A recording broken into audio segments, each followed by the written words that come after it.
En la ciudad mágica de Elam, nobles, soldados y magos se reúnen para celebrar la boda de Alexis II y Marine Kreische, herederos de las dos grandes facciones enfrentadas. Mientras los invitados esperan la ceremonia, la joven maga Siluca Meletes llega apresuradamente al recinto como representante de los estudiantes. La unión de Alexis y Marine no representa únicamente un matrimonio, pues también debería poner fin a la larga guerra entre la Unión Fantasía y la Alianza de Fábricas. Al combinar los emblemas sagrados de ambas familias, se espera crear el Grand Crest, un emblema imperial cuyo poder devolvería la paz a Tlatan. No obstante, justo cuando la ceremonia está a punto de culminar, Siluca percibe que una enorme cantidad de caos comienza a concentrarse dentro del auditorio. Aunque intenta intervenir, Irving, chambelán de la familia Kreische, la detiene para protegerla. Entonces, el espacio se deforma y del caos surge un Demon Lord procedente del reino de Diabolos. Los archiduques de las dos facciones invocan sus emblemas y unen sus fuerzas para enfrentarlo. Sin embargo, la criatura levanta una barrera dimensional que impide cualquier ayuda desde el exterior. Pese al inmenso poder de los soberanos, el demonio los alcanza y acaba con ambos ante la mirada horrorizada de Marrin. De ese modo, la ceremonia destinada a traer la paz pasa a la historia como la tragedia del gran auditorio. La boda queda destruida y con los líderes muertos, las llamas de la guerra vuelven a extenderse por el continente. Algún tiempo después, Siluca viaja en carruaje acompañada por Irving, quien ahora la sirve como usuario del caos. La joven debería dirigirse al territorio de Altok para pactar con el conde Villar, un importante noble de la Unión. Aún así, rechaza la idea porque considera que el conde elige a sus magas por su apariencia y las obliga a vestir uniformes indecentes. Por eso, incluso piensa en ignorar el acuerdo y regresar a Elam.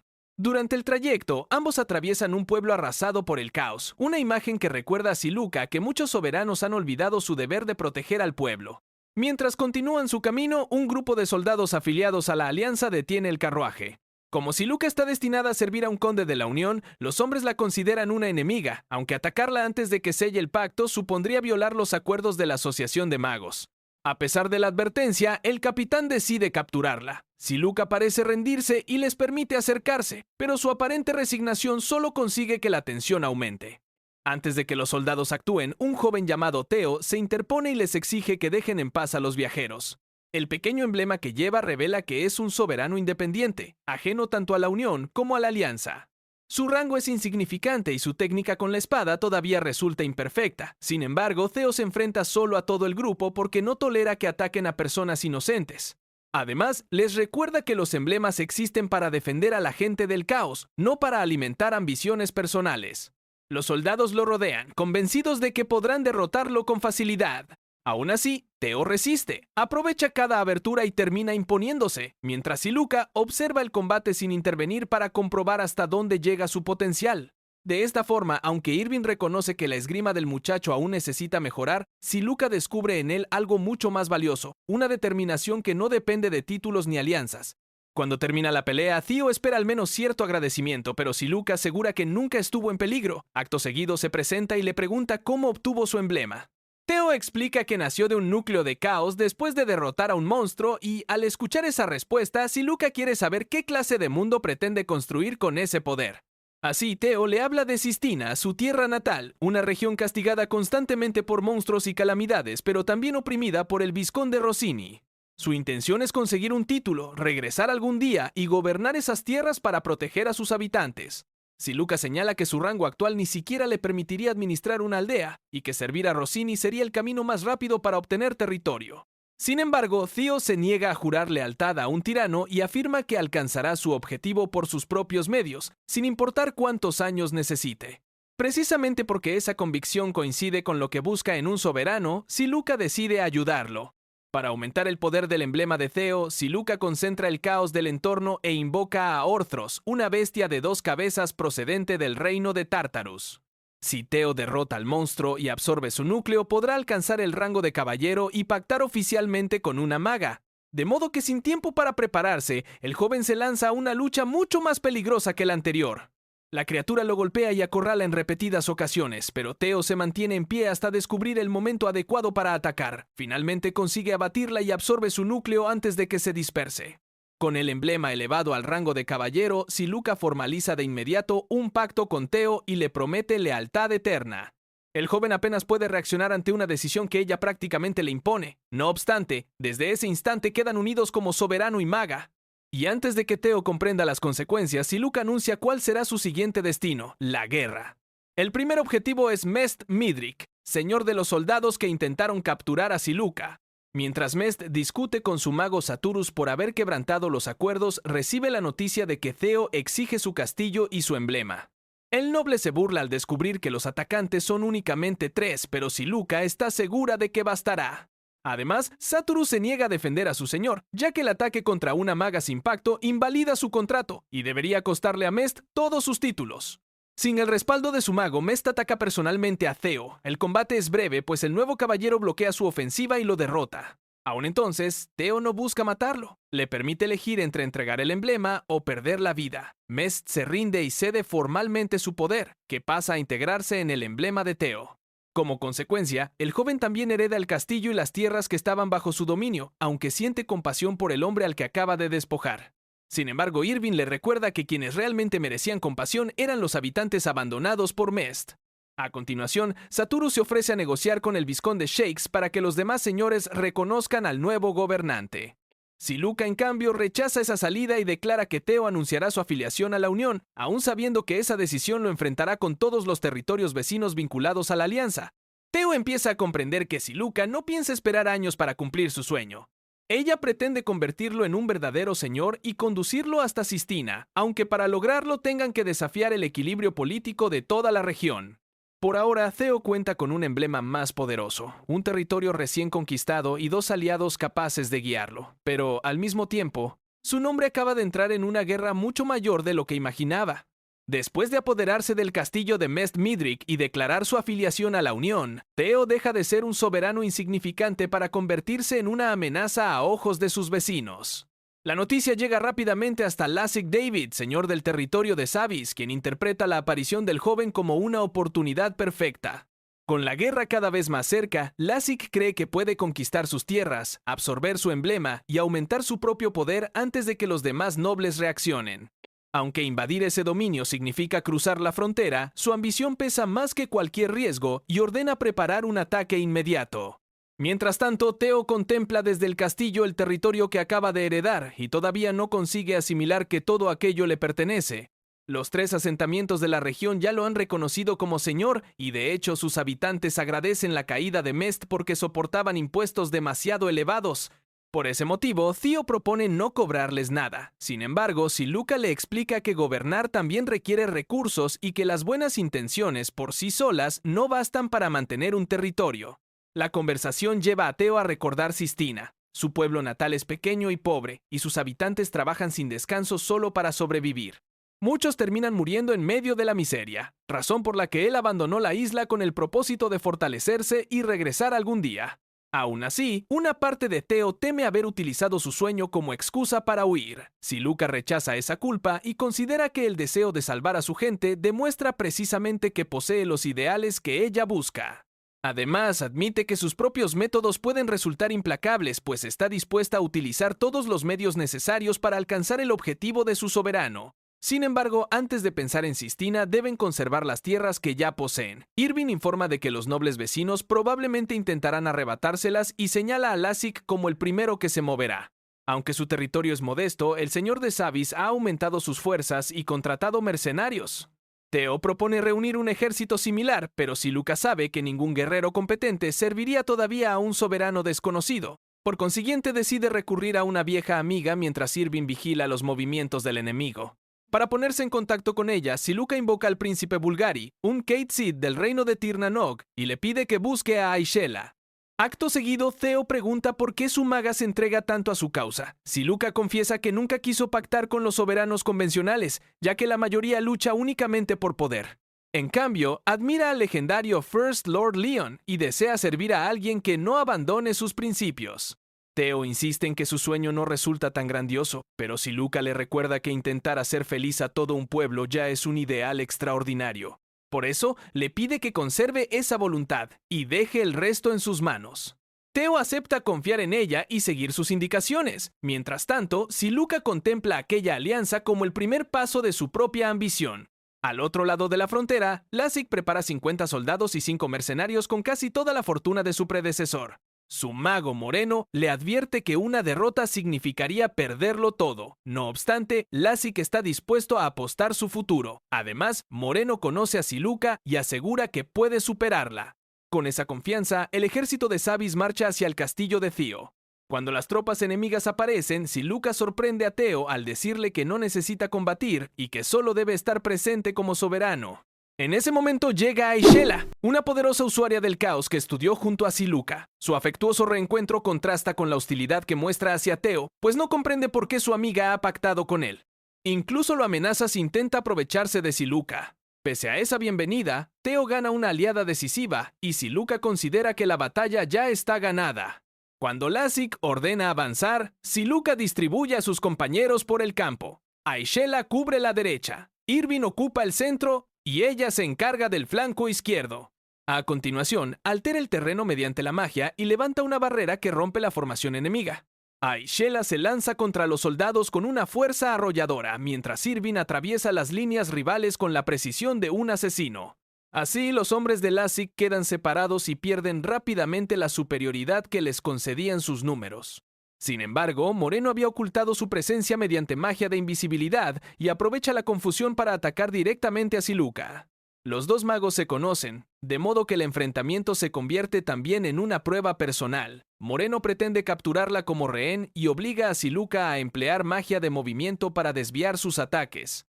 Aunque ella resiste con habilidad, el esfuerzo va agotándola, mientras su rival confía en que terminará dejándola sin fuerzas.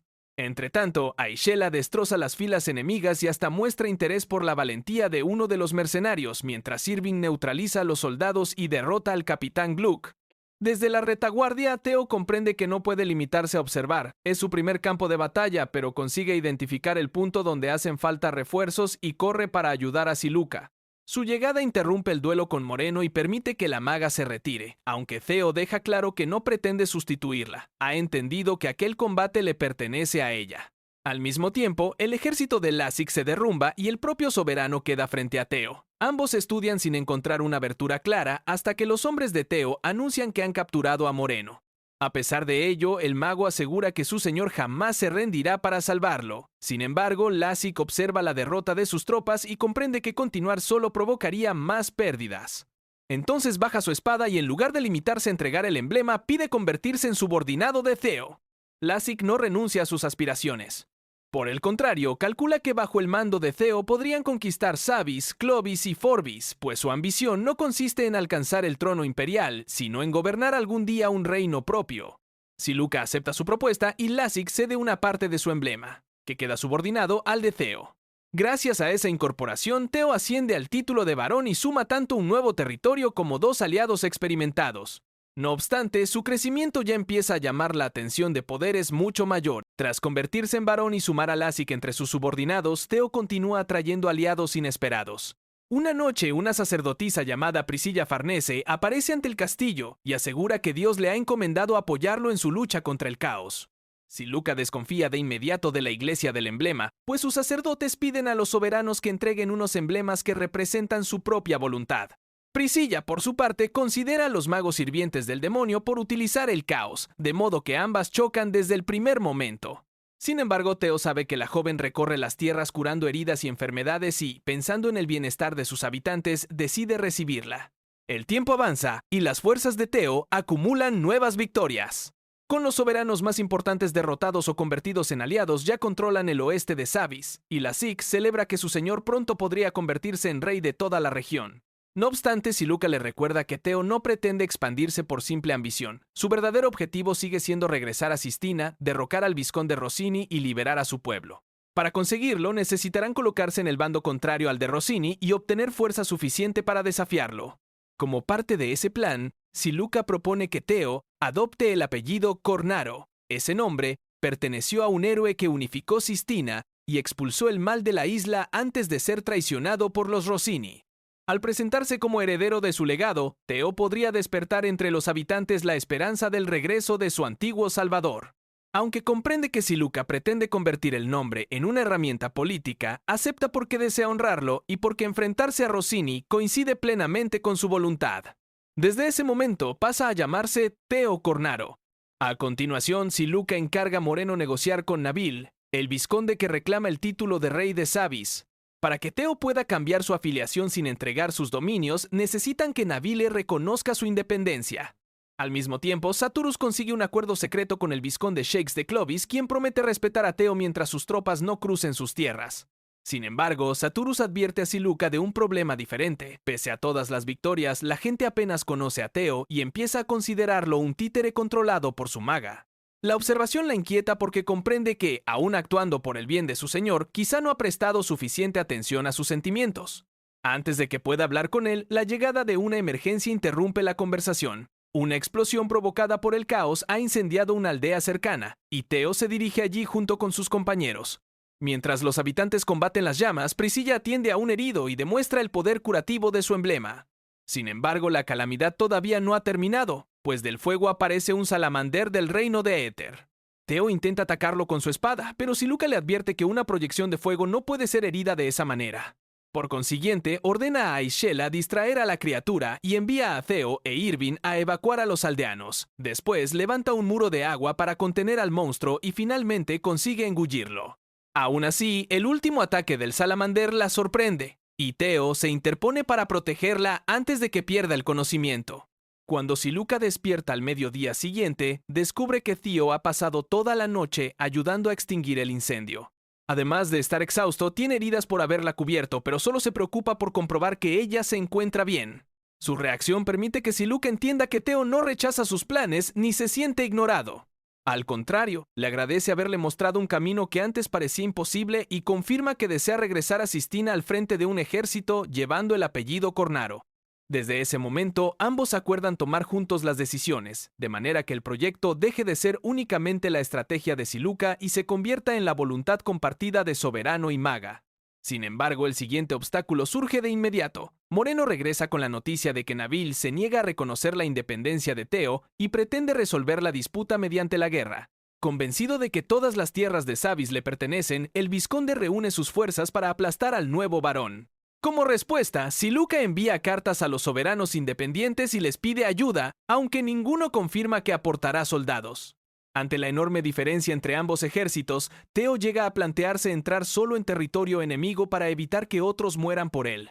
Lassik y Neman se niegan a abandonarlo y aseguran estar preparados para acompañarlo. No obstante, la incertidumbre permanece hasta que aparecen los habitantes de la aldea.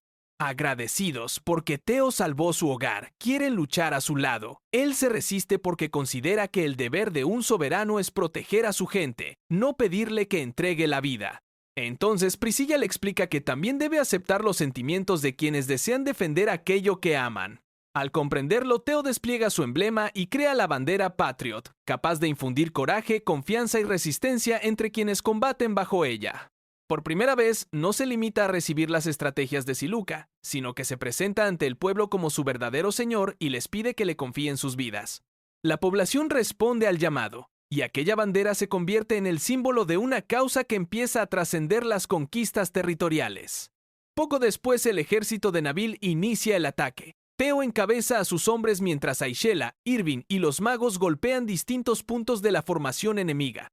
Aunque las fuerzas del vizconde son superiores, los defensores resisten bajo la bandera Patriot y evitan que la línea se rompa. La batalla continúa equilibrada hasta que aparecen los soberanos independientes de Sabis. Inspirados por la decisión de la población y conscientes de que Nabil también pretende someter sus emblemas, entran en combate a favor de Teo. Con los refuerzos atacando desde otro frente, el ejército real pierde su ventaja. Nabil intenta mantener el avance, pero acaba obligado a retirarse, jurando vengarse por la humillación. De ese modo, Teo derrota al hombre que se proclamaba rey y consolida su control sobre Sabis. Mientras Priscilla interpreta la victoria como una oportunidad para acercarlo a su fe, Siluca ya dirige la atención hacia Valdolind, el último poder cuya aprobación necesitan. Allí, la reciben Marrine Kraise y Aubest, padre adoptivo y antiguo maestro de Siluca. La maga lamenta no haber salvado a los archiduques durante la tragedia de Elam y después presenta formalmente la propuesta. Teo Cornaro ha sometido Sabis y desea afiliarse a la Gran Alianza bajo el mando de Marrin. La joven líder escucha la oferta, pero no da una respuesta inmediata y pide tiempo para considerarla. La propuesta de Siluca coloca a Marine Kreische ante una decisión delicada. Aceptar a Theo dentro de la alianza significaría recibir a un soberano que se afilió a la Unión y expandió sus dominios atacando a otros señores. Aubest teme que perdonarlo anime a más nobles a seguir el mismo camino, aunque eso implique condenar también a su hija adoptiva. Por consiguiente, Marine rechaza la solicitud, exige que Theo entregue sus tierras y su título y amenaza con enviar a los caballeros de Valdoline si se niega. Siluca no acepta las condiciones, de manera que ambas comprenden que la próxima conversación tendrá lugar en el campo de batalla. Aunque la frialdad de Aubest la irrita, Siluca no pierde tiempo lamentándose. Si la alianza no está dispuesta a ayudarlos, todavía pueden recurrir a la Unión, por lo que viaja hasta Altoc para solicitar el apoyo del conde Villars-Constance. Sin embargo, el conde se niega a recibirla por el momento y envía en su lugar a su maga Margaret. Esta recrimina a Siluca haber acudido únicamente después de fracasar con Marine, pero la joven sostiene que mantener con vida a Theo también beneficia a Villars, pues una derrota de Valdoline dañaría la reputación de los Kreische y debilitaría la cohesión de la alianza. Durante la discusión, Margaret corrige la imagen que Siluca tiene del supuesto mujeriego. Villars pacta únicamente con magas porque Altoc confía especialmente en ellas, y rompe esos contratos cuando cumplen 25 años para que puedan formar sus propias familias. Aunque sus decisiones esconden más responsabilidad de la que aparentan, Margaret no promete enviar ayuda. Siluca regresa a Savy sin saber si su segunda estrategia ha funcionado. Entretanto, las fuerzas de Valdoline se preparan para atacar junto con Nabil. El ejército enemigo reúne cerca de 20.000 hombres y cuenta con sus temidos caballeros pesados, mientras Theo apenas dispone de 3.000 combatientes. Como una batalla directa sería imposible de ganar, Siluca organiza la defensa alrededor del castillo, Lassig cubre la puerta oeste, Neman la oriental y Aishela protege el sur junto con los mercenarios. El objetivo consiste en resistir lo suficiente para demostrar su fuerza y conseguir mejores condiciones y finalmente deben rendirse. Cuando comienza el asalto, la diferencia numérica se hace evidente. Los defensores contienen las primeras oleadas, pero los caballeros de Valdoline avanzan con una potencia devastadora. Aishela combate en primera línea hasta sufrir heridas tan graves que cree estar a punto de morir. Siluca se desespera al verla caer. No obstante, Priscilla interviene y utiliza su poder sagrado para salvarla, revelando una capacidad curativa que parece estar relacionada con el legendario cáliz de los Farnese. La situación también se derrumba en las otras puertas. Neman muere defendiendo el sector oriental y Lassig se ve obligado a retroceder desde el oeste. Ante esas pérdidas, Theo ordena replegarse hacia el castillo, mientras Lassig permanece atrás para frenar a los perseguidores. El soberano de Savys, confiado en su superioridad, acepta enfrentarse a él, pero Lassig aprovecha el duelo y termina derrotándolo. Al absorber su emblema, obtiene una victoria inesperada que detiene temporalmente el avance enemigo. Después del combate, Lassig ofrece a Theo el emblema conquistado, pero este le pide que lo conserve. Siluca cree que la muerte de Nabil les permitirá negociar una tregua y diseña una salida dolorosa. Theo entregaría gran parte de sus dominios, los señores de Savy se someterían a Valdoline y Lassig quedaría como líder independiente de la región. Theo perdería casi todo lo obtenido, aunque conservaría la reputación de haber resistido a los caballeros pesados. A él, sin embargo, le basta con saber que Siluca seguirá a su lado para ayudarlo a cumplir su sueño. La propuesta nace también del deseo de evitar más muertes. Neman ya ha caído y Aishela apenas ha sobrevivido, por lo que Theo está dispuesto a volver a ser un soberano errante con tal de proteger a los demás. Pese a ello, Marine exige su vida como única condición para detener la guerra. Con Nabil muerto, los caballeros de Valdoline consideran que una retirada dañaría su honor y se niegan a aceptar cualquier acuerdo que permita sobrevivir al responsable de su derrota. Al conocer la respuesta, los aliados de Theo rechazan abandonarlo y se preparan para luchar hasta el final. Él agradece a Siluca todo lo vivido y admite que, aunque muera antes de liberar Sistina, se siente satisfecho por haber intentado alcanzar su sueño. Sin embargo, en el campamento rival también existe división. Aubest aconseja aceptar la tregua, pues concentrar todas las tropas contra el castillo dejaría a Marine expuesta a una posible ofensiva de Altoc. Los caballeros, cegados por la humillación, insisten en que Villars no intervendrá y convencen a Marine de continuar el ataque. Antes de permitirlo, ella les pregunta por qué luchan. Todos responden que lo hacen por la familia Kreische, aunque sus palabras anteriores revelan que también defienden su propio orgullo. Marine comprende la contradicción, pero finalmente les permite combatir como deseen. Así, casi todo el ejército abandona su posición para dirigirse contra el castillo y deja únicamente 100 hombres protegiendo a su señora. Desde las murallas, Siluca observa el movimiento y recuerda con precisión el mensaje de Villars. No tenía intención de verla por ahora. Entonces comprende que el conde nunca descartó intervenir, sino que estaba esperando a que Baldolín dejara vulnerable a Marrin. En ese instante, los mercenarios de Altok irrumpen en el campo de batalla y atacan la posición enemiga. Villar aparece frente a su prima y obliga a los caballeros a retirarse para protegerla. De ese modo, la maniobra salva el castillo de Theo y causa importantes bajas a Baldolind, aunque el conde deja claro que no actuó únicamente por ellos. Una vez terminada la batalla, Siluca se alegra al comprobar que Priscilla ha salvado a Ishela. Poco después, Villar se reúne con Theo y reconoce tanto su valor como sus méritos. Además, revela que las acciones de Siluca han terminado favoreciéndolo. Sabis ha quedado separado de la alianza y la Asociación de Magos no podrá castigarla por incumplir su compromiso. Por eso, propone que Theo gobierne Sabis como aliado independiente de la Unión, sin exigirle subordinación. Sin embargo, Theo rechaza aquella posición. No piensa entregar a Siluca para que pase a formar parte de los magos de Villar, y para compensar esa negativa, ofrece convertirse él mismo en su caballero. Solo pide conservar un título suficiente para mantener vigente su pacto. Villar acepta, aunque le advierte que no tendrá tierras y deberá vivir en su castillo. En consecuencia, Theo cede sus títulos y dominios a Lassik, quien promete seguir considerándolo su verdadero señor y acudir cuando lo necesite. Priscilla también decide acompañarlo, mientras Siluca permanece unida a él por una lealtad que ya parece superar las obligaciones del contrato. Theo vuelve a ser un caballero sin territorio, pero no renuncia a regresar a Sistina ni al nombre Cornaro. En las profundidades del bosque de oscuridad eterna, Clara, reina de los hombres lobo, se reúne con Dimitrie, rey de los vampiros. Ambos combatieron juntos contra un Demon Lord en el pasado, pero ahora sus caminos se separan. Dimitrie solo quiere garantizar su supervivencia, mientras Clara está dispuesta a renunciar a sus poderes si con ello puede traer un mundo pacífico para sus hijos. Entonces interviene Hannah, una descendiente de las brujas negras que pretende impedir la llegada de una era de orden. Al comprobar que Clara no comparte sus objetivos, decide atacar y, poco después, se aproxima a sus pequeñas hijas, Emma y Luna. Entretanto, Theo y Siluca llegan al castillo de Altok bajo las órdenes de Villar. El conde convierte a Theo en su escolta personal, aunque le permite actuar libremente dentro del castillo. Siluca conoce a las magas que sirven a Villar. Laura Hadley, especialista en movimiento, Helga Piarosa, experta en magia vital, y Collene Mesala, dedicada a la alquimia. Las tres reconocen su talento, aunque apenas pueden conversar antes de un importante banquete. El invitado de esa noche es Mirza Kuches, embajador del pequeño continente de Dartagnia y antiguo aliado de Villar.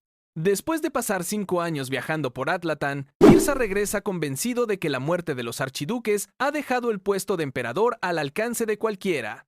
Por eso pregunta a Villar si pretende reclamarlo e incluso admite que habría intentado arrebatarle el emblema si careciera de ambición. Villar responde que valora la belleza de una vida por encima del poder, aunque aceptaría convertirse en emperador si ese fuera el resultado natural de su camino. Mirza también muestra desprecio por Theo, pues no comprende que renunciar a sus títulos por una maga. Sin embargo, Villar interpreta aquella decisión de otra manera.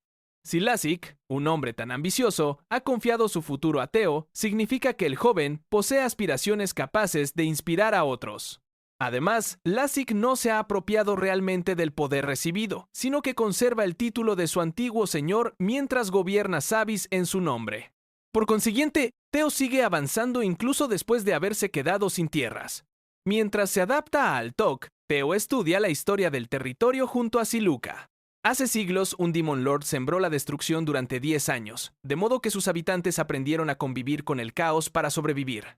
Así surgieron poderosas brujas y usuarios del caos, entre ellos los vampiros inmortales y los hombres lobo con capacidad de regeneración. Todos lucharon juntos hasta expulsar al demonio, y la familia Constance reconoció después su independencia.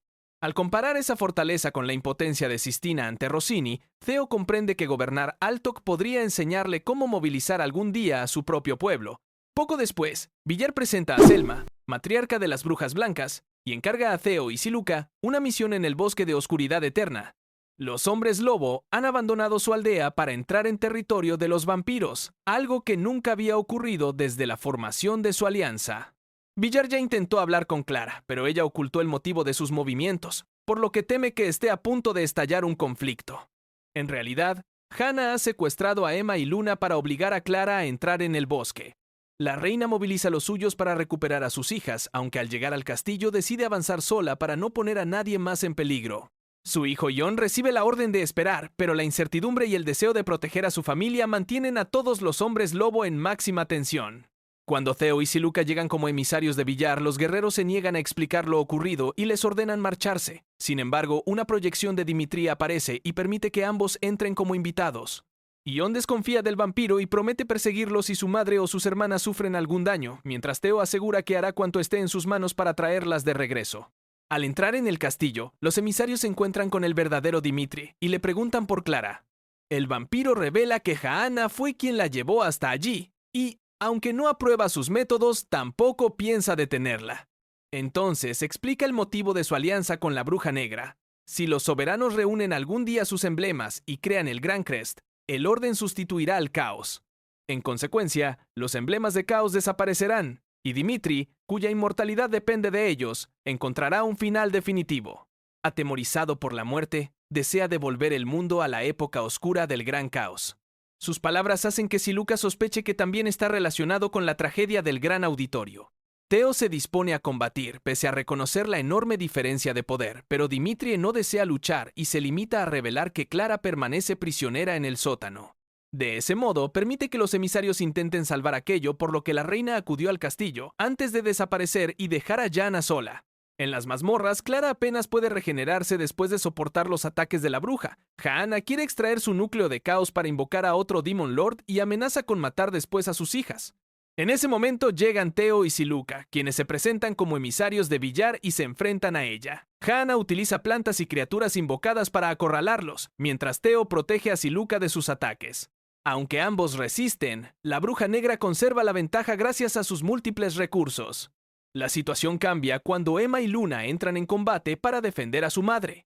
Su intervención obliga a Jaana a retirarse antes de completar el ritual, pero Clara ha sufrido demasiado y comprende que ya no puede salvarse.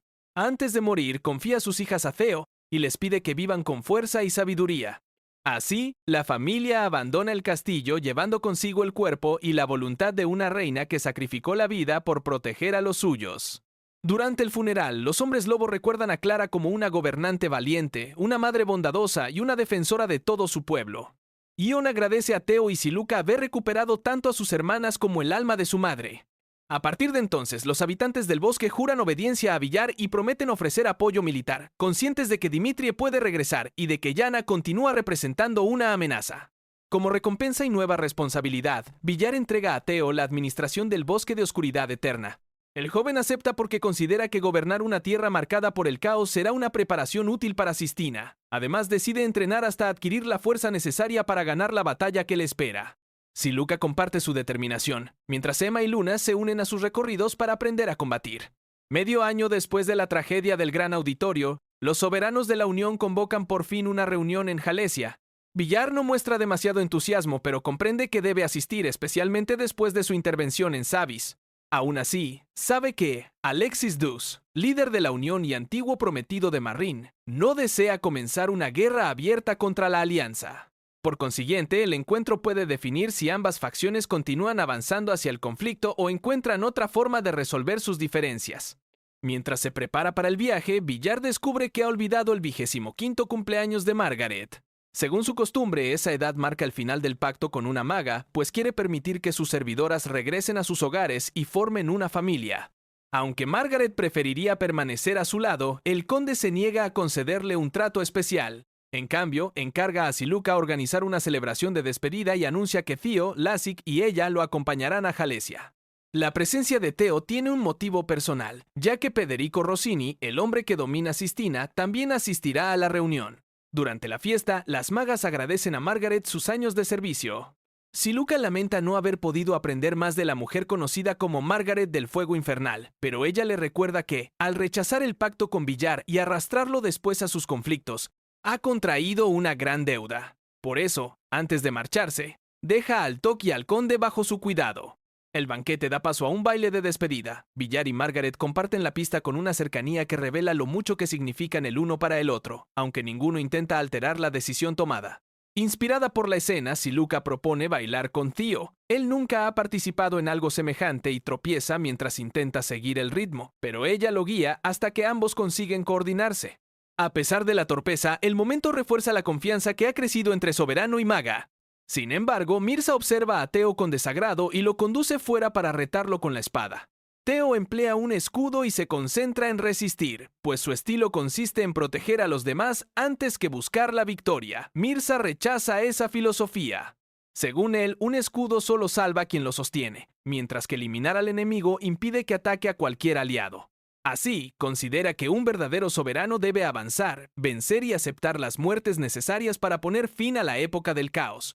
Theo sobrevive al duelo y agradece la lección, pero no adopta la visión de Mirza. Reconoce que su propio camino también ha provocado víctimas y que probablemente volverá a hacerlo. Aún así, no quiere gobernar mediante una fuerza que deje cadáveres a su paso. Siluca le recuerda entonces que su poder nace de conectar con la gente y compartir el sufrimiento causado por el caos y los gobernantes opresores. Por ese motivo, el camino de Theo no le pertenece únicamente a él, también es el de todos aquellos que deciden acompañarlo, incluida la propia Siluca. Antes de abandonar al TOC, Margaret se despide en privado de Villar. Aunque habría querido mantener el pacto, acepta que el conde no puede retenerla para siempre y le recomienda confiar en Siluca para los asuntos militares y diplomáticos. La conversación también revela que la aparente distancia de Villar hacia las mujeres procede de una herida antigua. Su madre, Floria Kreische, quedó apartada de su familia después de que Lucien Constance se afiliara a la Unión. Obligada a vivir como una prisionera, terminó rechazando y maltratando a su hijo por llevar la sangre de los Constance. Con los años, Villar llegó a pensar que quizás su madre actuó de esa forma para protegerlo del odio entre ambas familias. Prefiere conservar esa posibilidad y amar a la mujer que le dio la vida antes que continuar odiándola. Sin embargo, la experiencia también le enseñó a temer los vínculos demasiado profundos. Por eso confiesa que Margaret ha sido la mujer en quien más ha confiado, pero que siempre supo que no podría convertirla en su esposa. Ella admite que nunca buscó otra cosa que permanecer a su lado y, aunque la despedida resulta dolorosa, finalmente parte con sus sentimientos aún intactos.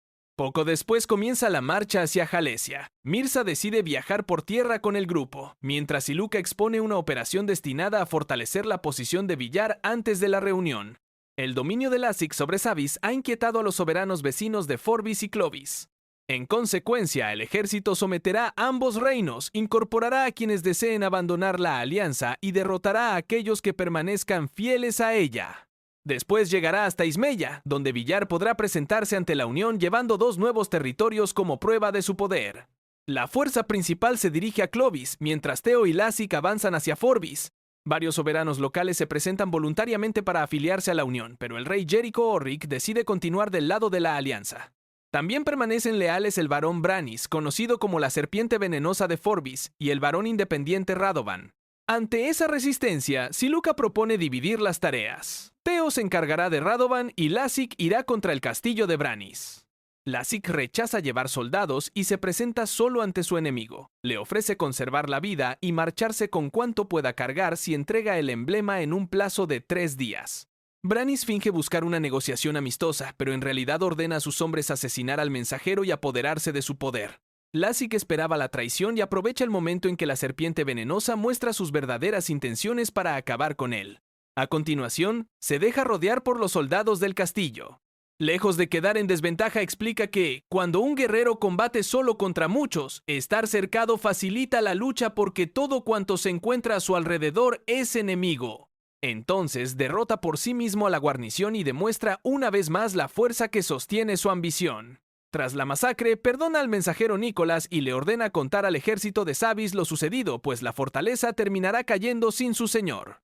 Con el castillo de Brannis prácticamente conquistado, Lassig piensa en Theo. Él acaba de tomar una fortaleza sin ayuda y ahora espera comprobar qué conseguirá su verdadero soberano frente a Radovan. Mientras Lassig se ocupa de la serpiente venenosa de Forbis, Theo avanza hacia la ciudad gobernada por Radovan Torius. Para llegar hasta su castillo tendría que atravesar primero el asentamiento y cualquier asalto provocaría numerosas bajas entre soldados y civiles. Theo desea evitar ese resultado, pero sus aliados le advierten que Radovan es un hombre profundamente leal a la alianza y que ninguna negociación ordinaria conseguirá doblegarlo. Por eso Siluca propone una alternativa. Si el diálogo fracasa, deberán convencerlo de abandonar las murallas y resolver el conflicto fuera de la ciudad. Teo se presenta ante Radovan como caballero de billar y solicita hablar cara a cara. El varón acepta recibirlo, aunque declara desde el principio que no entregará sus tierras ni sus títulos. Su intención es jurar lealtad a Marrine Kreische y, si alguien pretende impedírselo, tendrá que vencerlo en combate. Teo reconoce que no puede conquistar la fortaleza sin poner en peligro al pueblo, por lo que anuncia que se retirará. Sin embargo, antes de marcharse, pregunta a Radovan si permanecer encerrado hasta la llegada de otro ejército puede considerarse realmente una victoria. Aunque Teo se vaya, Lassig no tardará en aparecer con 30.000 hombres y una fuerza semejante arrasaría las defensas. Por consiguiente, propone que Radovan salga de la ciudad y luche en campo abierto. De esa manera, conservará su lealtad hacia la alianza y evitará que sus habitantes queden atrapados en el enfrentamiento. El varón acepta la idea porque cree que morir frente al héroe Teo Cornaro le permitirá terminar como vencedor moral. Sin embargo, el pueblo rechaza su sacrificio. Los habitantes declaran que desean seguir bajo su gobierno y que lo acompañarán sin importar a qué facción decida pertenecer. Radovan comprende entonces que su responsabilidad hacia ellos está por encima de su orgullo y de su posición política. Teo refuerza esa idea al pedirle que pierda a su lado, valorando la confianza de su gente más que la fidelidad a una organización. Finalmente, Radovan abandona la alianza y se une a la unión para continuar viviendo junto a quienes ha jurado proteger.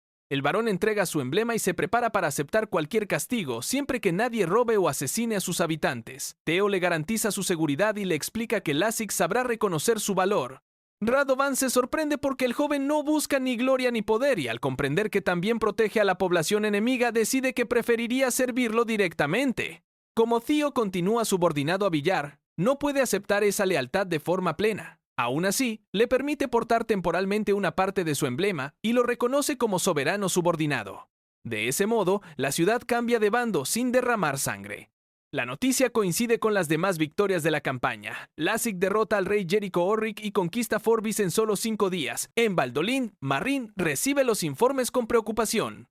Ella había rechazado las peticiones de ayuda de la zona y ahora debe afrontar las consecuencias. Sabis está perdido, Forbis y Clovis han caído y los soberanos de la alianza empiezan a desconfiar de su liderazgo.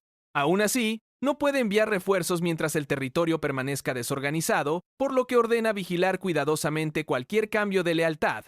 Cuando Villar llega a Alesia, su campaña provoca reacciones enfrentadas.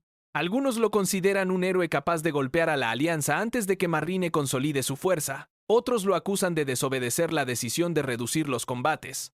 Villar sostiene que nunca participó en aquel acuerdo y propone atacar Valdolin de inmediato para cortar el avance enemigo. Sin embargo, acepta someterse a lo que decidan los soberanos reunidos, aunque sabe que muchos llevan décadas viviendo lejos de la guerra y no comprenden la urgencia del conflicto. La llegada de Alexis Deus interrumpe las discusiones. El líder de la Unión agradece a Siluca haberle salvado la vida durante la tragedia del Gran Auditorio y muestra un sincero interés por conocer a Teo. Poco después, Villar presenta al joven ante Federico Rossini, vizconde de Sistina. Teo utiliza deliberadamente el apellido Cornaro, y, cuando Rossini le exige cambiarlo porque un plebeyo no debería apropiarse del nombre de un héroe, se niega. Además, le anuncia que algún día regresará a su tierra natal. Rossini intenta intimidarlo describiendo Sistina como una isla dominada por la maldad, pero Teo responde que será él quien decida qué futuro lo espera allí. Esa noche, Alexis visita en secreto a Teo y Siluca. Aunque heredó una posición inmensa, admira que Teo fortaleciera su emblema por sí mismo, gobernara Sabis y renunciara después a todo para conservar a su maga. Alexis interpreta aquella elección como un acto de amor y confiesa que él también abandonaría sus títulos si pudiera permanecer junto a Marrine. Sigue amándola y lamenta no haber tenido el valor necesario para acompañarla cuando ella intentó abrir un camino hacia la paz. Sin embargo, Alexis comprende que Marrine se considera responsable de dirigir la alianza y que no abandonará ese deber. Por eso desea reunir a todos los soberanos, elegir al emperador mediante el diálogo y terminar con la guerra antes de que el continente quede destruido. Teo promete ayudarlo siempre que esa intención no contradiga sus obligaciones con Villar. Además, espera que algún día Alexis y Marrine puedan reunirse del mismo modo que Atlatan necesita volver a unirse. Agradecido, el duque les pide que en privado lo consideren un amigo. La conversación termina bruscamente cuando un grupo armado ataca la residencia. Siluca levanta una barrera para proteger a Alexis, mientras Teo se enfrenta a los agresores. Al reconocer la bandera omertá, descubre que son hombres de Rossini entrenados para cumplir cualquier orden sin remordimientos. Irving, que había sido retenido por francotiradores y una sombra, llega demasiado tarde para impedir que el asesino principal escape, aunque el ataque fracasa y nadie resulta herido. Todo apunta a que Theo era el verdadero objetivo, pero la presencia inesperada de Alexis convierte la emboscada en un intento de asesinar al líder de la Unión. Rossini difícilmente podrá justificar semejante acción, y su familia corre el riesgo de ser expulsada de la facción. La noticia del ataque contra Alexis llega rápidamente a Valdolind. Marrin siente alivio al saber que no ha resultado herido, pero se niega a escuchar el mensaje que él intenta hacerle llegar. Está convencida de que la muerte de su padre fue una conspiración destinada a impedir su matrimonio, y considera que aquella tragedia demostró que ambos nunca estuvieron destinados a permanecer juntos. Por eso, aunque todavía pronuncia el nombre de Alexis con dolor, continúa rechazando cualquier acercamiento. En Jalesia, Villar escucha el relato del atentado y reconoce la imprudencia de Federico Rossini. Sin embargo, la conversación deriva hacia el amor que Alexis siente por Marrine, de modo que las magas explican a Theo y Siluca cómo comenzó aquella relación 6 años atrás, cuando los dos jóvenes estudiaban en el AM. Su primer encuentro fue tan extraño como sincero. Alexis estaba sentado en medio de una calle, admirando el reflejo de la luz sobre las piedras, y Marrin le pidió que se apartara antes de provocar un accidente. Nada más verla, él aseguró haber comprendido el significado del amor. Ella creyó que se trataba de una frase que repetía a todas las mujeres y se marchó, pero Alexis empezó a enviarle cartas en las que expresaba abiertamente sus sentimientos. Al principio, Marrin ordenaba guardarlas sin leerlas. Finalmente, su curiosidad la llevó a abrir una y descubrió que Alexis planeaba entregarle flores aquella misma noche. En lugar de enviar un ramo, el joven pasó horas reorganizando las piedras de la calle hasta formar una enorme rosa visible desde lo alto. El gesto le pareció absurdo, pero también interesante, por lo que decidió acudir a una fiesta de soberanos jóvenes para agradecerlo personalmente.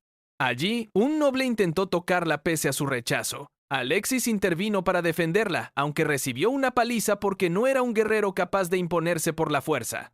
Marrin lo atendió después y descubrió que él era el señor del sol de Alesia, mientras Alexis supo que la joven de quien se había enamorado pertenecía a la familia enemiga de los Kreise.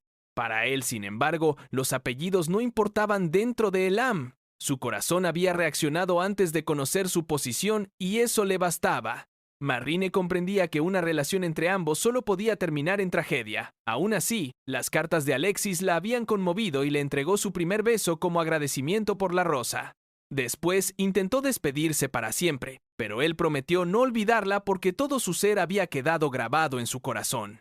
Pese a aquellas palabras, volvieron a encontrarse. En una ocasión, Marrin observó a Alexis cantando con unos niños y entregándoles monedas. Ella lo reprendió porque un futuro líder debía evitar actos de caridad que pudieran parecer injustos y abrir grietas en su gobierno. Alexis explicó que no pretendía comprar gratitud. Al principio, los niños acudían por el dinero, pero ahora regresaban para compartir canciones y sonreír juntos. En su opinión, un gobernante no debía limitarse a satisfacer necesidades materiales, sino que también tenía que alimentar el corazón de su pueblo.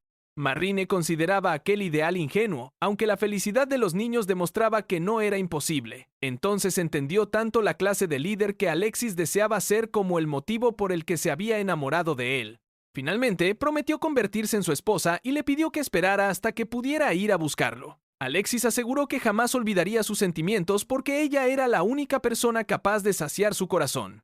Al terminar el relato, Theo concluye que dos personas que se aman de esa manera deberían permanecer juntas, sin importar las facciones a las que pertenecen.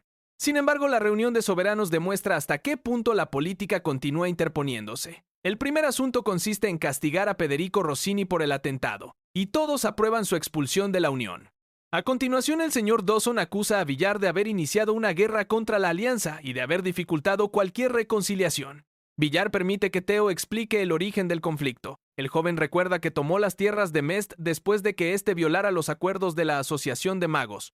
Por tanto, su acción no fue un ataque contra la Alianza, sino el castigo a un soberano indigno.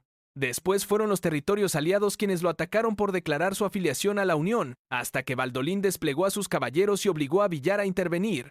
Aunque varios nobles sostienen que el conde nunca debió enviar refuerzos, Villar responde que la Unión se basa en la libertad y la paz, y que esos principios solo tienen valor si están dispuestos a proteger a quienes los comparten. Además, desvía el debate hacia otras amenazas que requieren una facción unida.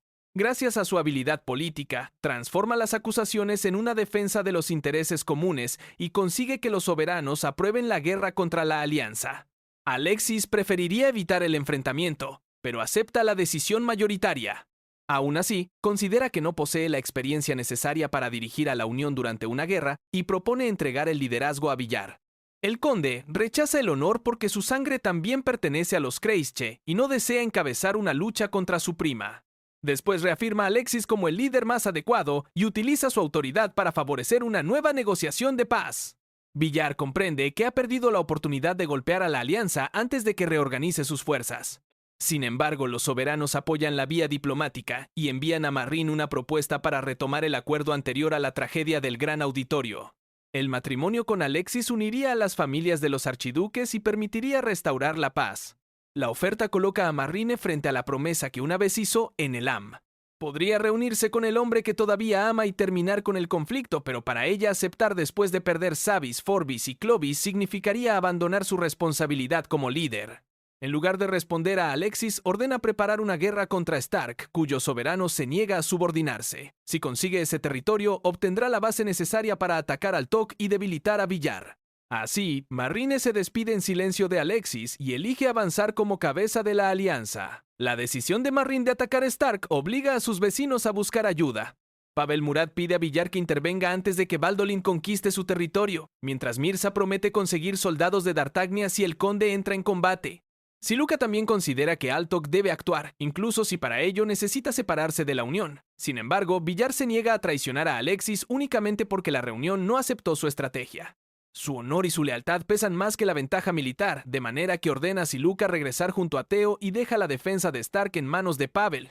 La tensión también alcanza a los demás soberanos. Algunos aconsejan subordinarse a Marrin antes de que sea demasiado tarde, pero cada señor insiste en tomar su propia decisión. Mirza, por su parte, se dirige hacia Stark porque desea observar cómo intentará Baldolin atravesar el istmo de Penélope, una posición que parece casi imposible de conquistar. De regreso en el bosque de oscuridad eterna, Theo señala que Siluca había perdido la calma ante Villar. Ella admite que actuó así porque creía estar defendiendo la única posibilidad de salvar al Tok, pues la guerra contra la Alianza parece inevitable. Como no pueden cambiar la decisión del conde, ambos se concentran en fortalecer sus territorios, contratar soldados y ganarse la confianza de los habitantes que todavía recuerdan al rey vampiro Dimitri. Durante uno de sus recorridos cerca de la frontera de Bultava, una tormenta los obliga a refugiarse. Los dos llegan empapados, no consiguen encender la leña húmeda y terminan acercándose para conservar el calor. La pausa permite que Theo explique por qué pidió a Siluca que lo acompañara. Quería alejarla por un momento de las preocupaciones del castillo, pero también sentía cierta inquietud al verla pasar tanto tiempo junto a Villar. Siluca rechaza cualquier duda y le recuerda que él renunció a sus títulos para conservar su pacto. Theo intenta hacerle comprender que no actuó únicamente por obligación. Ella piensa siempre en él, arriesga la vida para cumplir su sueño y se ha convertido en alguien a quien desea proteger. Por eso abandonó sus dominios cuando Villar quiso incorporarla a su grupo de magas y por eso también la defendió frente a la Bruja Negra. Al escuchar que es tan importante para él, Siluca decide terminar con las insinuaciones y le pregunta directamente si la ama. Theo admite que había intuido sus sentimientos, aunque temía estar interpretándolos mal. Finalmente, reconoce que también está enamorado de ella y ambos se besan. De ese modo, el vínculo entre soberano y maga deja de sostenerse únicamente en el pacto y pasa a expresar una elección personal compartida. Mientras Theo y Siluca aclaran sus sentimientos, Marrin prepara el asalto contra Stark. La fortaleza de Penélope controla un estrecho camino costero protegido por una montaña rocosa al este y por 10 naves armadas con catapultas al oeste. La flota de Dartagnia permanece cerca y hace imposible aproximarse por mar, mientras una escalada obligaría a los caballeros de Baldolin a abandonar sus caballos y armaduras. Por tanto, una ofensiva convencional eliminaría su principal ventaja. Ante el problema, una de las magas propone utilizar el miasma del mar corrupto. Si producen artificialmente una nube cargada de caos y el viento la conduce hacia la fortaleza, los defensores tendrán que huir o quedarán incapacitados. Algunos caballeros rechazan la idea porque manipular una calamidad contradice el deber de un soberano. Sin embargo, Marrin aprueba el plan.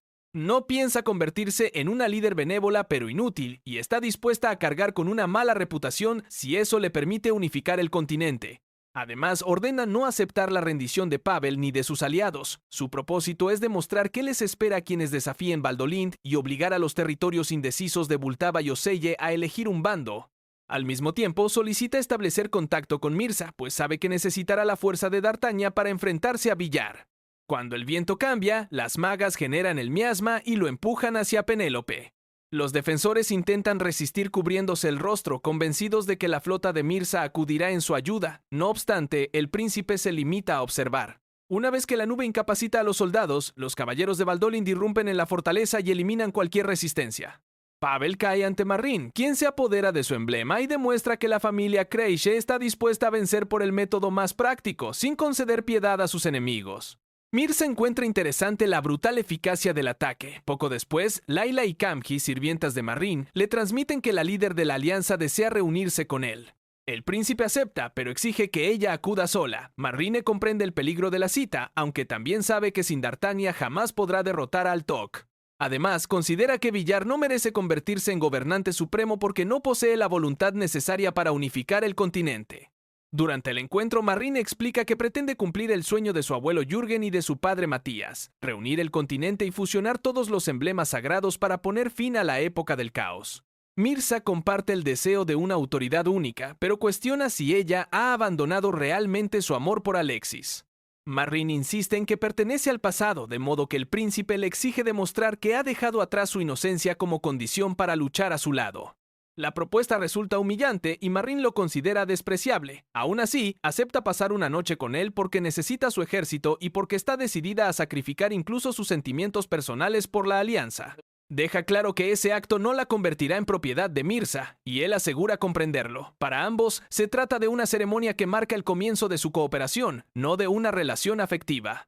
Después de cumplir la condición, Myrsa se niega a subordinarse formalmente, pero promete convertirse en la espada de Marine y combatir a su lado mientras ella continúe avanzando hacia el gobierno del continente. La muerte del virrey Sayed permite que Myrsa herede el gobierno de D'Artagnan y cumpla el acuerdo sellado con Marine. Con su nuevo aliado preparado, la líder de la alianza pone en marcha la invasión de Altok. 7 días después, el ejército de Valdoline permanece detenido junto al río Doneil, una quietud que impide a Villar comprender cuál será el verdadero objetivo del ataque. En el bosque de oscuridad eterna, Selma ordena a las brujas blancas ocultar los caminos mediante niebla y zarzas. Su propósito no consiste en atacar a los invasores, sino en conducirlos hacia el castillo de Theo sin revelar la ubicación de las aldeas. Al mismo tiempo, Ion deja a Guy y Flint al mando de los hombres lobo y parte en busca de Dimitri, decidido a encontrar al rey vampiro mientras todavía sea posible. Villar distribuye sus fuerzas para cubrir todos los frentes.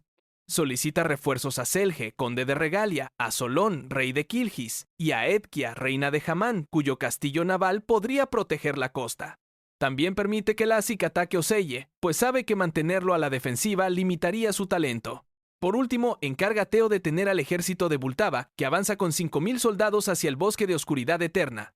Selge recibe la petición y se adelanta inmediatamente con su caballería, sin esperar a la infantería ni a los demás aliados. Su hermana intenta detenerlo porque una fuerza tan pequeña no bastará para ayudar a Villar, pero el conde teme que cualquier demora ponga en peligro al hombre que admira. Su maga Elet también reconoce que esa impulsividad acabará causándole problemas y parte tras él para impedir que muera por su propia impaciencia.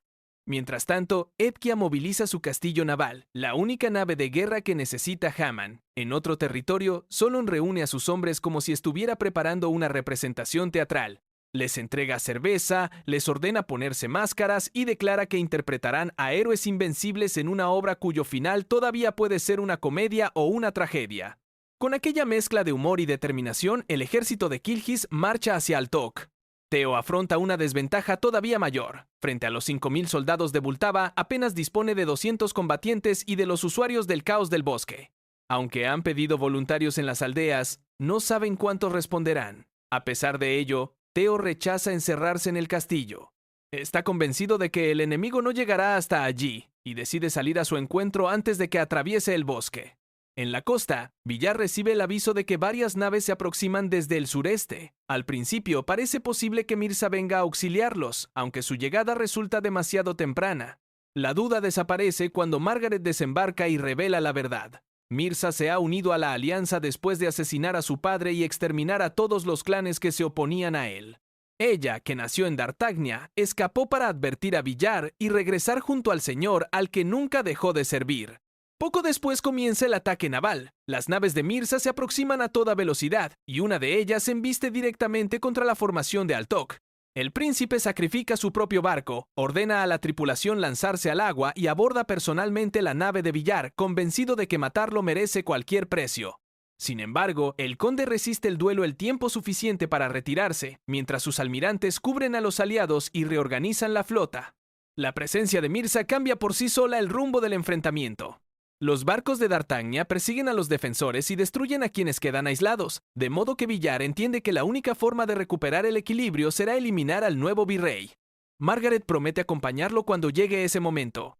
Ya no pertenece a la Asociación de Magos y, después de que Myrsa exterminara a su clan, está dispuesta a calcinar tanto sus naves como a cualquiera que luche a su lado.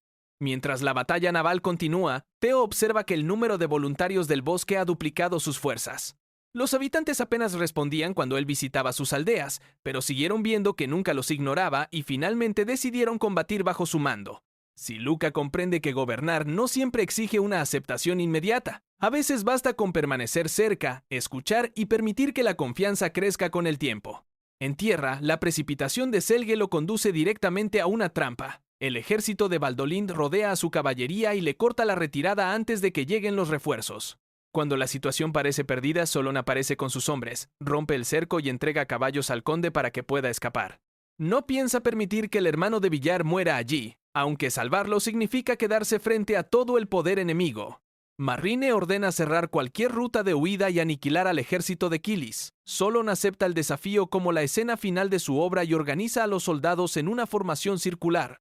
Sus hombres resisten los ataques desde ambos flancos, pero Valdolind concentra cada vez más fuerzas y finalmente despliega su célebre infantería pesada. Rodeados, agotados y sin posibilidad de escapar, los combatientes todavía conservan energía suficiente para luchar.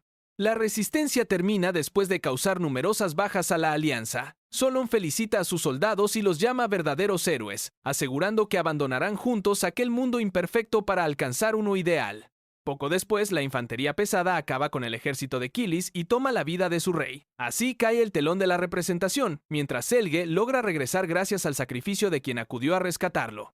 Las fuerzas de Myrsa se reúnen con el ejército de Valdolind y, poco después, Marrin recibe la confirmación de que la flota de Nord también llegará al castillo Narval. Con aquella alianza, la verdadera batalla por Altok puede comenzar. Más de 1000 naves procedentes de los mares del norte aparecen frente a la costa, acompañadas por Ulrica, hija del rey Eric, y su llegada transforma una situación difícil en una derrota casi inevitable para Villar. La flota de Altok ya ha sufrido demasiadas bajas frente a D'Artagnan, de modo que ni siquiera el palacio marino de Edkia puede resistir semejante superioridad. Además, si Nord ha coordinado su ataque con Valdolind, Marrin no tardará en movilizar también sus tropas terrestres. Rodeado por mar y tierra, el castillo carece de posibilidades reales de sobrevivir. Villar reconoce que ha perdido, pero se niega a rendirse sin pelear. Ordena preparar las puertas, permite que los señores cercanos elijan si desean combatir o retirarse, y agradece todos los sacrificios realizados en su nombre. También encarga a Helga tratar por igual a los heridos aliados y enemigos, pues incluso en medio de la guerra quiere conservar los principios que definieron su gobierno. Por último, se despide de sus magas y admite que el consejo de Siluca era correcto. Deberían haber actuado antes, pero Marrine fue más implacable que él. Mientras Villar prepara su última resistencia, Edkia comprende que su palacio marino no podrá escapar de Nord. Sus compañeros intentan colocarla en un bote para que sobreviva y cuide de sus hijos, aunque ella se niega a vivir sin ellos. La tripulación decide permanecer unida hasta el final y se enfrenta a la flota enemiga con toda la fuerza disponible. Margaret también entra en combate desde otra nave, empleando sus llamas para contener a los perseguidores, pero la diferencia numérica termina aplastando a los defensores y Edkia desaparece junto con su castillo naval. En Jalesia, Alexis recibe noticias del desastre y comprende que la Unión perdió un tiempo precioso negociando mientras Marrin reorganizaba sus fuerzas. Algunos soberanos sostienen que Villar provocó su propia caída y que su muerte podría abrir el camino hacia una reconciliación. Incluso proponen aceptar a los Krejci como emperadores y someter toda la Unión para evitar más enfrentamientos. Alexis rechaza tratar a Villar como si ya estuviera muerto. Considera viajar por el norte y amenazar la retaguardia de la alianza para obligar a Valdolind a retirarse, aunque sabe que probablemente no llegará a tiempo. Además, no comprende por qué Marrin ha elegido aquel camino después de prometer que su matrimonio acabaría con la era del caos. Sin embargo, mientras él todavía busca una forma de salvar al conde, el asalto al castillo entra en su fase final. Las tropas de Valdolin avanzan por tierra y los soldados de Nord desembarcan desde el mar. Una de las puertas cae rápidamente y los defensores se repliegan hacia el interior. Villar decide causar todo el daño posible antes de morir, mientras Margaret se queda voluntariamente a su lado.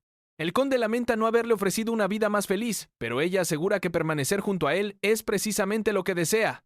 Villar confiesa que siempre temió a Mar porque no quería sufrir la pérdida de alguien importante. Ahora, cuando ya no existe un mañana que proteger, se permite aceptar sus sentimientos. Margaret responde que nunca quiso otra cosa que permanecer a su lado, y ambos se besan antes de salir al encuentro del enemigo. Después, ella libera los últimos hechizos de Margaret del fuego infernal y combate hasta consumir toda su fuerza, acompañando al hombre que ama en su última batalla. Dentro del castillo, Ulrica se encuentra con Collene. La maga continúa unida a Villar mediante su pacto, y por eso, la princesa considera que puede matarla sin quebrantar los acuerdos de la asociación. Collene responde con su magia alquímica y logra ofrecer resistencia, aunque finalmente cae frente al poder de Nord. Aún así, su combate retrasa a los invasores y permite que los demás defensores mantengan sus posiciones un poco más. Cuando Marrine se dispone a atacar el núcleo del castillo, ordena que Valdolin se encargue personalmente de Villar. La familia Constance fue responsable de la muerte de su abuelo Jürgen, y por tanto, considera que aquel duelo pertenece a los Krejci. Las balas cargadas con emblemas mágicos atraviesan las defensas y abren el camino hasta el conde. Villar aparece ante su prima sin intentar escapar. En lugar de luchar por su vida, le cede tanto su emblema sagrado como la sangre Kreis que comparte con ella. Le pide que avance por el camino en el que cree, pero también le revela su último deseo. Seguirá esperando que algún día Marrin se reúna con Alexis, porque está convencido de que ese amor representa su verdadera felicidad. Marrin recibe el emblema, aunque responde en silencio que ya ha renunciado a ser feliz. Con la muerte de Villar, el castillo Narval pierde a su señor y la resistencia organizada se derrumba. Sin embargo, sus subordinados se niegan a interpretar la caída como la desaparición de Altok. Laura entrega formalmente el castillo y el trono, pero advierte que los invasores encontrarán oposición en muchas otras tierras. Helga, por su parte, solicita permiso para seguir tratando a todos los heridos, sin distinguir entre vencedores y vencidos. Marrine permite que Mirza conserve el castillo y el emblema de Villar, y le ordena completar la subyugación de Altok. El nuevo virrey acepta satisfecho, pues considera que por fin ha llegado una época en la que los débiles caerán, y quienes carezcan de ambición desaparecerán. No obstante, la conquista dista mucho de estar asegurada, ya que los territorios subordinados continúan luchando, y las fuerzas de Theo y Lassig permanecen activas fuera del castillo. Finalmente, Laura consigue hacer llegar a Theo el último mensaje de Villar. El conde se despide diciendo que se divirtió a su lado y que espera verlo sorprender al mundo. De esa manera, la derrota deja de ser únicamente una pérdida y se convierte también en una responsabilidad. Después de la caída del castillo Narval, Mirza intenta someter los antiguos territorios de Villar. Sin embargo, los habitantes y soberanos de Altok se niegan a jurar lealtad a quienes consideran responsables de la muerte de su señor. Aunque el nuevo virrey declara que aquellas tierras ahora pertenecen a Dartagnia, la resistencia continúa y demuestra que la conquista del castillo no ha destruido los ideales que Villar dejó tras de sí. Lejos de la fortaleza ocupada, los señores supervivientes comprenden que deben organizarse antes de que Valdolind, Dartagnia y Nord completen la invasión. Por esa razón, se reúnen y firman el Tratado de Altok, una alianza formada por soberanos que comparten la visión del conde fallecido. El primer problema consiste en elegir a un líder capaz de unirlos en una guerra donde la Unión ya ha demostrado que no acudirá a protegerlos. Celje, hermano de Villar, parece la elección más natural, pero reconoce que no posee la capacidad necesaria y propone a Lassig David. La mayoría acepta porque el gobernante de Savis ha demostrado su fuerza en numerosas campañas. Sin embargo, Lassig también rechaza el puesto. Explica que sus títulos no le pertenecen realmente, pues solo custodia el poder de Theo Cornaro hasta que pueda devolvérselo. Por consiguiente, considera que Theo debería encabezar el tratado. Algunos soberanos se oponen porque Valdolin ve a Theo como un enemigo jurado y lo atacaría sin piedad.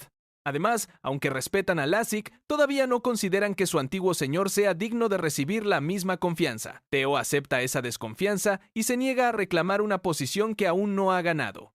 No obstante, también siente orgullo por la lealtad de Lassig y promete demostrar en combate que merece recibirla. Como solución provisional, los presentes nombran a Lassig líder del tratado y acuerdan revisar la decisión cuando Theo haya acumulado méritos suficientes. Mientras sus enemigos se reorganizan, Marrin ordena a Mirza atacar Regalia o retirarse si considera que la operación no merece la pena. El virrey interpreta la misión como una oportunidad para intimidar la retaguardia mientras Baldolín recupera Bultava. Si consigue someter todas las tierras que una vez obedecieron a Villar, espera obligar al resto de Altok a rendirse. Sin embargo, el mago enviado por Marrin le advierte que Regalia ya forma parte del nuevo tratado y que Lassik representa una amenaza difícil de calcular. Mirza no teme ningún soberano y marcha dejando solo 500 hombres en el castillo, aunque exige que el mago le aconseje con mayor firmeza, siempre dispuesto a soportar su ira si se equivoca. Los defensores convierten a Selge en cebo para atraer al ejército de Dartania. Mirza ignora a los soldados cercanos y concentra la persecución sobre el conde, convencido de que podrá terminar rápidamente con su objetivo. Entonces aparece Lassik y corta su avance.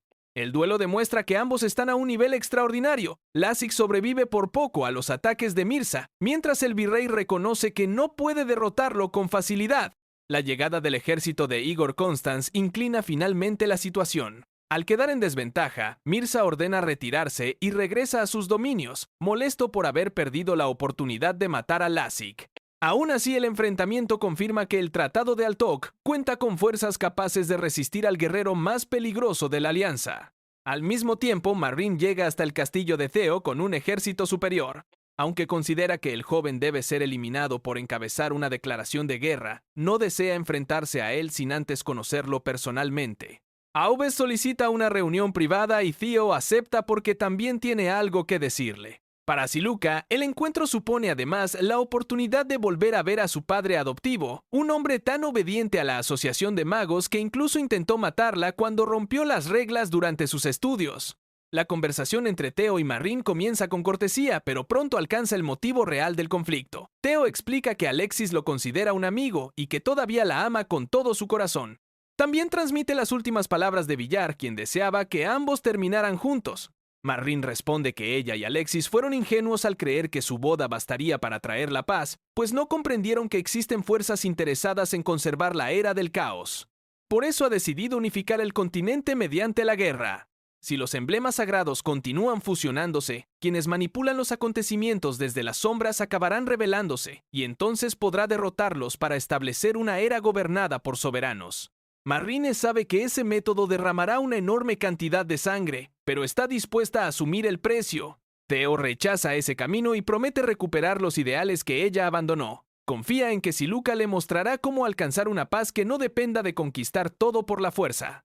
Marrin recuerda que él renunció a sus dominios por su maga y admite que también eligió aquello que consideraba más importante. Sin embargo, para ella ese lugar no lo ocupaba Alexis, sino Baldolín y la Gran Alianza.